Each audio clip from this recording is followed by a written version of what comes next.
Welcome to this series of videos that describe and portray a vision about human development. A vision that is rooted in the wild nature and in the uniqueness of soul and in the profound intelligence of the unfolding of the human psyche. This is a general presentation of the Eco-Soulcentric Human Developmental Wheel as offered by Bill Plotkin in his transformative book, Nature and the Human Soul. This wheel is a revolutionary model of human development, one that does not measure human maturation and evolution by age, or by job title, or by social role, but by our capacity to respond to the tasks that are given in every life stage, and by our creativity and our participation in the world making, and by how willing we are to root ourselves in both nature and soul.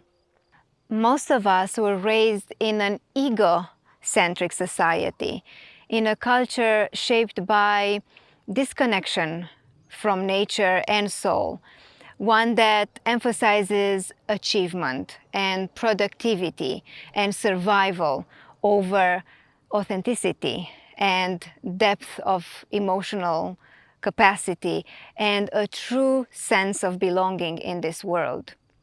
What if the path to living a soul-centric life was not guided by social milestones, but by our ability to listen deeply to earth, to listen to our emotions, to listen to our dreams, and to our imagination? The Eco-Soulcentric Wheel offers a map, a way to reimagine human life when we live in partnership with the natural world and the mysteries of soul. It's important to say it's not the model of utopia. It's not about becoming perfect. As Carl Jung was saying, the goal is wholeness, not perfection. The people who are living a soulful life are not without troubles or without challenges. They are making mistakes, they are troubled by confusion and also by their own wounds.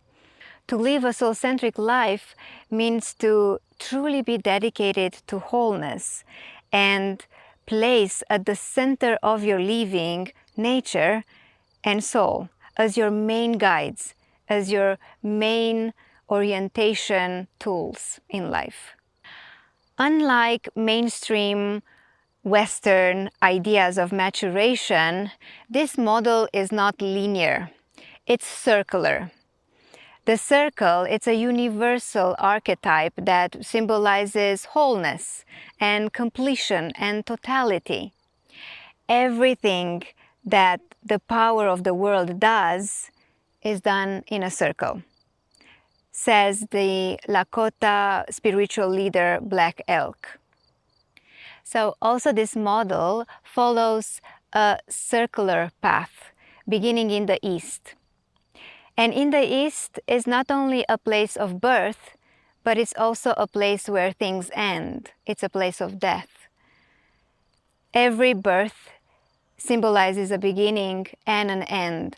Every life transition includes a dying and a birthing. In order for something to emerge, something else needs to die. And so the 8 stages of the Eco-Soulcentric Developmental Wheel are starting in the East, and they're following the clockwise direction of the sun, and are following the south direction, the west, and then north, and concluding again in the East. Here is one element that makes this wheel quite unique. Besides the very first 2 stages that are biologically driven, the transition through all the other stages are not based on chronological age. We are not transitioning into the next stage just because we turned 18 years old, or just because we graduated high school or college, or we got married, or we became a parent. The movement from one stage to another occurs when the person has sufficiently completed the developmental tasks of the stage that they are in. Each stage is marked by a name that represents an archetype. For example, stage 1, the archetype is the innocent in the nest. In fact, there are two archetypes. One archetype that is an human archetype, the innocent, and one that is an earth archetype, the nest in our case. And all the other names for all the other stages are following the same pattern. Besides the name with the archetypes, each stage has a set of developmental tasks that are oriented towards nature and culture. These tasks are not easy, and they are usually not related to what our mainstream culture is inviting us to do or to be. These tasks require depth and devotion, and oftentimes grief, as they are preparing us for a life of visionary service and creative integrity and ecological devotion. Besides the name of the stage and the developmental tasks, every stage and every healthy person in every stage offers a gift, an essential gift of value to the community and to the world. For example, the gift in stage 1 for the innocent in the nest is the gift of newness presence. The babies are gifting us with their way of being innocent and wondrous about the world. This is just one example, and all the stages have different kind of gifts. Maturation is beneficial and necessary, not because more mature people are better than less mature people, but because a healthy society contains a fair share of healthy people in all the stages, in all 8 stages. The best way to embrace the next stage is to fully embrace the stage that you are in right now. Every stage is the best stage to be in. Only by truly falling in love with the stage that you are in right now, you move through it and towards the next stage. If you are yearning always to be in a different stage, you are losing the grip of the present moment, and you are not noticing the givens of the stage that you are in and the tasks and the requirements that this stage is asking of you. And you might become stuck in the same stage that you are in. Every stage has also a psycho-spiritual center of gravity. The center of gravity is what a person's day-to-day existence revolves around. Their interests, what motivates them, what draws their attention, the reason why they are waking up in the morning, or the very first thing that they are thinking of when they are waking up in the morning. And finally, every stage has a passage into that stage and a passage out of the stage.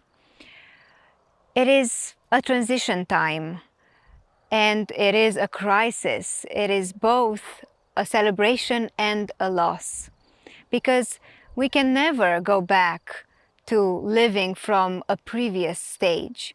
Just like the river, it cannot go back, just forward. We can, and we even should, address the developmental tasks of previous stages, but we cannot anymore embody a prior stage. So after this presentation of the wheel in a general way, let's pay a closer attention on the wheel, on the map. And let's do this together by looking at the model itself. As I have mentioned before, we are starting in the east with the passage of birth.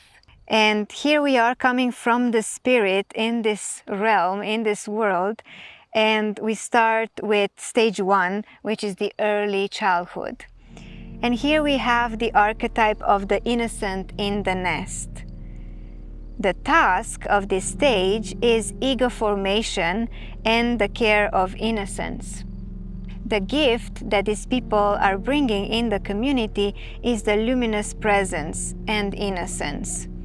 And the center of gravity is the spirit. The tasks of stage 1 are the tasks of the caregivers. And it's very important here in stage 1 for the caregivers to preserve the innocence and the formation of a healthy and intact cultural viable ego. It's crucial for the baby to feel welcomed in the world by their family. And it's equally crucial for the baby to feel seen and heard and touched and mirrored, both by humans and also by the wider world. We can do that by spending as much time with the children and exposing them in the nature, by living a soul-centric life. From stage 1, the innocent in the nest, we are being ushered in stage 2 through the passage of naming. This passage represents the moment in which the child becomes aware of who they are, aware of the fact that they are different than their caregivers and different from the world. And this represents also the formation of their ego, their consciousness. So here we are in stage 2, middle childhood. The name of the archetype here in stage 2 is the explorer in the garden. And the task is discovering the natural world and learning cultural ways. Meaning here, the experience is at the heart of everything that the child does, or it should be. The gift of stage 2 is the gift of wonder, the gift of awe, the gift of enchantment. And their center of gravity is around family and nature. Here in this stage, in stage 2, the explorer in the garden, free play is essential. Free play in natural environments. Because in a way, free play is serious for the children and is preparing them for later descent to soul. Play is a way of weaving webs of possibilities. Here is the moment when the child is learning the values of the family and the givens of their people. It's also a moment, a very important moment for them to be exposed to nature and to have and to cultivate a relationship with the natural world. From stage 2, we are ushered into stage 3 by default. The first 2 stages we are passing through by default, ushered by mystery. And the passage here is puberty. It is a crisis as well as a celebration. And so stage 3 is early adolescence. And you can see that on the map, on the wheel here, it is placed in the south quadrant. So this is of importance and meaning. This archetype is called the thespian in the oasis. The task is creating a secure and authentic social self. And the gift is the gift of fire. Maybe this gift is very related to the south, to the exuberance, to the energy, to the power that people in stage 3 are embodying. And the center of gravity is peer group, sex, and society. Here the thespian, an actor, it is creating their own drama. It is creating their own persona and social presence in the world by trying out different ways of being, different clothing, different perspectives. And if in stage 2, the family and the culture taught us the values, the given values, here in stage 3, we are creating our own system of values. We are choosing for ourselves. The big questions are coming here in stage 3, in the thespian, in the oasis. Questions like, how do I find what is real about me and create a healthy social identity? A very big task here for the thespian is the fact that they should cultivate and find a sense of authenticity and at the same time being socially accepted. Just cultivating or being authentic is rather easy, not taking into account the needs of others. Or the opposite, being socially accepted can mean to conform to what is being required by the society. But having them both, being authentic and socially accepted, is the great task of stage 3. Most people remain stuck in this stage 3 because the previous 2 stages were not well developed. In fact, many of our people in our society are stuck in stage 3 ego-centric model, not even a healthy version of stage 3. But even if we are in stage 3, we can address the developmental tasks of previous stages. And we can do the work so that we are eventually ready to be ushered and to transition into stage 4. For example, many of us adults, we still have a lot to cultivate in what regards our innocence. That was a task of stage 1, or the exploration and the enchantment of the natural world, which is a task of stage 2. All these tasks should and can be revisited.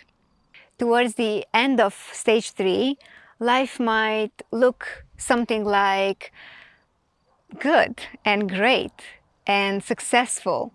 We feel like we have accomplished most of our dreams, and we have an authentic and socially accepted identity.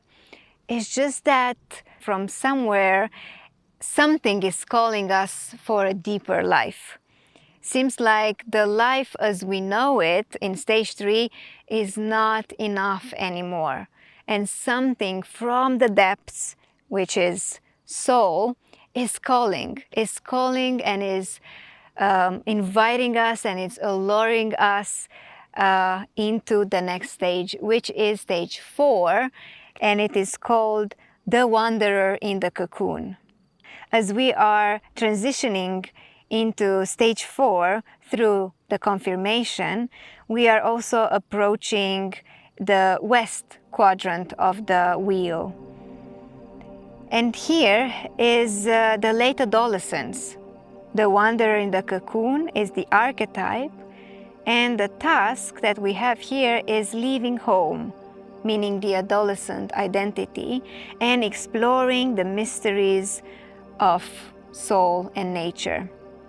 The gift to the community is mystery and darkness, so different than the previous gift, which was the fire. And the center of gravity is the underworld.